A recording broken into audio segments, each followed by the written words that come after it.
गांव वाले काफी ज्यादा परेशान थे क्योंकि महामारी से लोगों की मौत हो रही थी, जिस वजह से वह भगवान से प्रार्थना कर रहे थे।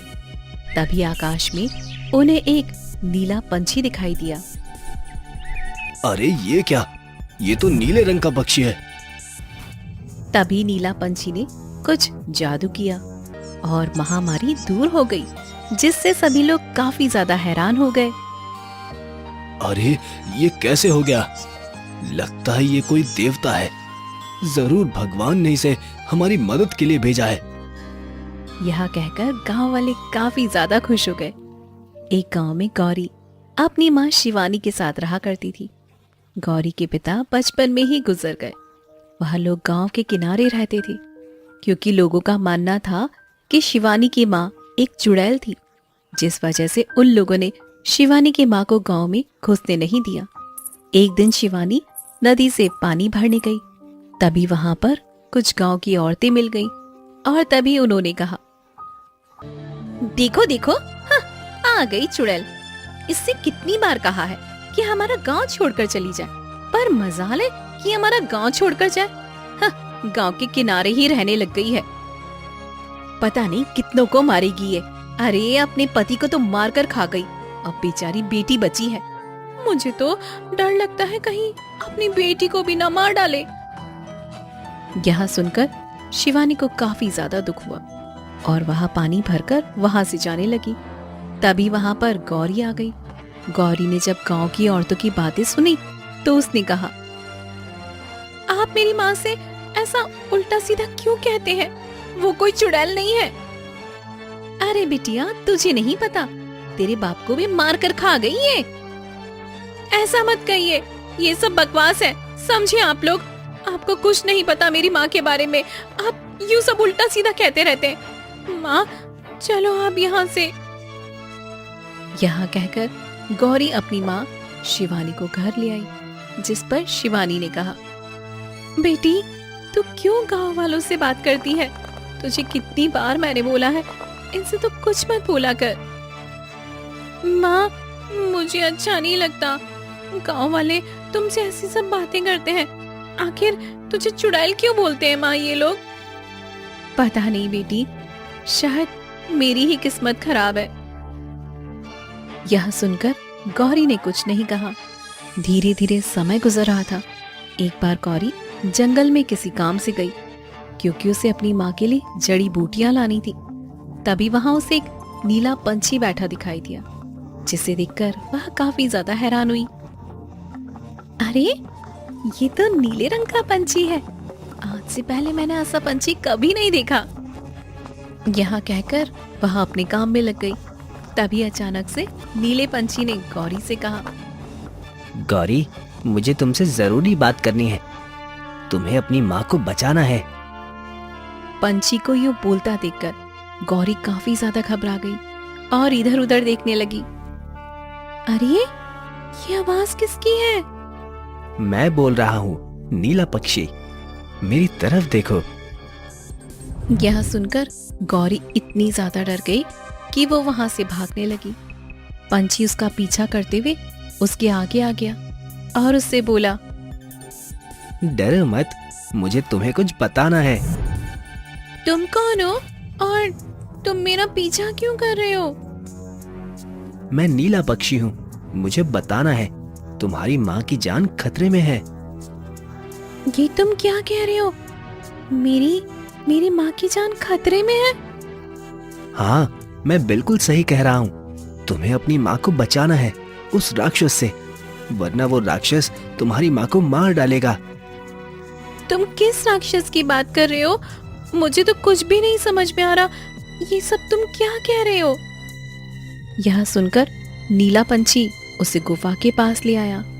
गुफा काफी पुरानी थी, जिसे देखकर गौरी ने कहा, तुम मुझे यहाँ पर क्यों ले आए हो? क्या बात है? क्योंकि तुम्हारे सारे सवालों के जवाब इसी गुफा में है, तो इस गुफा में जाओ। नहीं नहीं नहीं, मैं इस गुफा में नहीं जाऊंगी, मुझे डर लग रहा है। वहीं दूसरी तरफ काफी देर हो गई, गौरी लौट कर नहीं आई। जिस वजह से शिवानी काफी ज्यादा परेशान हुई। हे भगवान, ये लड़की कहाँ रह गई? इसने कहा था जल्दी आ जाएगी। वैसे भी गांव वाले मेरी बच्ची को बहुत बुरी नजरों से देखते हैं, कहीं मेरी बच्ची को कुछ हो ना गया हो। यह कहकर वह अपने घर से बाहर निकली। तभी उसे आसमान में काले बादल दिखाई दिए, जिसे देखकर वह काफी ज्यादा घबरा गई। हे भगवान, ये नहीं हो सकता, ये नहीं हो सकता। ये अचानक मौसम खराब क्यों होने लगा? ऐसा मौसम तो जब होता है जब कोई अनहोनी होने वाली होती है। हे भगवान, मेरी बेटी की रक्षा करना। शिवानी काफी ज्यादा परेशान हो गई। उसे कुछ समझ नहीं आ रहा था कि वह क्या करे, और वह भी जंगलों की तरफ अपनी बेटी को ढूंढने के लिए निकल गई। मैं अपनी बेटी को किसी भी हाल में खोना नहीं चाहती हूँ। हे भगवान, मेरी बेटी की रक्षा करना। आपने मेरे पति को तो मुझसे छीन ही लिया है, आप मेरी बेटी की रक्षा करना भगवान। वहीं दूसरी तरफ गुफा के बाहर गौरी काफी ज्यादा हैरान हुई और उसने नीले पंछी से बोला, तुम आखिर कौन हो और मुझे ये सब क्यों बता रहे हो? आखिर मेरी माँ को किससे खतरा है और कौन है वह राक्षस जो मेरी माँ को मारना चाहता है? गौरी, ये बहुत लंबी कहानी है। अभी तुम बस समझो कि तुम्हारी माँ के ऊपर एक बहुत बड़ी मुसीबत आनी है, जिससे तुम ही उन्हें बचा सकती हो, क्योंकि अब सारी शक्तियाँ तुम्हारे अंदर हैं। यह सुनकर गौरी काफी ज्यादा हैरान हुई। आखिर नीला पंछी किन शक्तियों के बारे में बात कर रहा था? उसे तो कुछ भी समझ नहीं आ रहा था। तभी अचानक शिवानी वहां आ गई। शिवानी की नजर जब नीले पंछी पर गई तो वह बुरी तरह से घबरा गई। तुम यहाँ क्या कर रहे हो? मैंने मना किया था ना कि तुम यहाँ पर कभी भी नहीं आओगे। नीला पंछी ने जब शिवानी को देखा तो उससे कहा, मैं तुम्हें यहाँ बचाने आया हूँ। मुझे कुछ नहीं होगा, चले जाओ तुम यहाँ से। बेटी चलो मेरे साथ। यह कहकर शिवानी अपनी बेटी को घर ले आई। गौरी काफी ज्यादा हैरान थी कि आखिर उसकी माँ उस पंछी को कैसे जानती है। वहीं दूसरी तरफ गांव में एक महामारी फैल गई। अचानक से लोग मरने लगे, जिससे सभी काफी परेशान हो गए। अरे ये सब क्या हो रहा है? हमारे गांव में अचानक से ये महामारी। कहीं उस चुड़ैल ने तो कुछ नहीं कर दिया? मुझे तो ऐसा ही लग रहा है जीजी, उस चुड़ैल ने ही कहीं कुछ किया होगा। हम लोगों ने आज उसकी हंसी उड़ाई थी। मुझे लग रहा है ये सब उसी की वजह से हुआ है, वही हमसे बदला ले रही है। हम लोग उसे छोड़ेंगे नहीं, मार डालेंगे। चलो हम सभी उसी के घर पर चलते हैं। यह कहकर सभी गांव वाले शिवानी के घर के सामने आकर खड़े हो गए और जोर जोर से चिल्लाने लगे, जिससे शिवानी और गौरी काफी ज्यादा हैरान हुई। शिवानी ने अपनी बेटी से कहा, तुम यहीं रहना बेटी, मैं बाहर जाकर देखती हूँ। यह कहकर शिवानी घर से बाहर निकली तो वहां पर बहुत सारे लोग थे, जिन्हें देखकर शिवानी ने कहा, क्या हुआ? आप लोग यहाँ पर क्यों आए हैं? तूने क्या जादू टोना किया है? गांव में एकदम महामारी फैल गई। ये क्या कह रहे हैं आप लोग? मुझे कुछ समझ नहीं आ रहा है। मैंने कुछ नहीं किया आप लोगों का। झूठ मत बोल, तूने ही किया है ये सब कुछ। आज मैंने तेरी थोड़ी सी हंसी क्या उड़ा ली, तेरा थोड़ा सा मजाक क्या बना लिया। तूने तो हमारे लोगों को मारना ही शुरू कर दिया और झूठ बोलती है। नहीं, तुम लोग गलत समझ रहे हो। मैंने कुछ नहीं किया। मैं ये सब क्यों करूंगी भला? हम कुछ नहीं जानते, चली जा यहाँ से, वरना हमसे बुरा कोई नहीं होगा। मारो इसे। यहाँ कहकर सभी लोग शिवानी के पीछे पड़ गए, जिसे देखकर गौरी काफी ज्यादा घबरा गई और वह भी घर के बाहर निकल आई और सब लोगों से बोली, मेरी माँ ने कुछ नहीं किया है, दूर हट जाओ मेरी माँ से। मैंने बोला ना, मेरी माँ निर्दोष है। पर कोई भी गौरी की बात नहीं सुन रहा था। तभी अचानक गौरी बहुत तेज चिल्लाई, जिससे सभी ने अपने कान बंद कर लिए। माँ चलो यहाँ से, ये सब बहुत खराब है। यहाँ कहकर गौरी अपनी माँ को जंगलों की तरफ ले आई। वहीं जब उन लोगों ने अपने कान से हाथ हटाया तब गौरी और शिवानी वहाँ से गायब हो गए, जिसे देखकर वह लोग बुरी तरह से घबरा गए। अरे ये लोग कहाँ चले गए? लगता है ये दोनों माँ बेटे सच में चुड़ैल हैं। भागो यहाँ से, भागो। यह कहकर वह लोग गांव में आ गए। वहीं दूसरी तरफ गौरी अपनी माँ को लेकर जंगल में आ गई और तभी उसने अपनी माँ से कहा, माँ ये सब क्या है आखिर? वहाँ नीला पंछी और ये गांव वालों का रहस्य, ये सब आप मुझे क्यों नहीं बता रही है माँ? बोलो ना माँ, ये सब क्या है?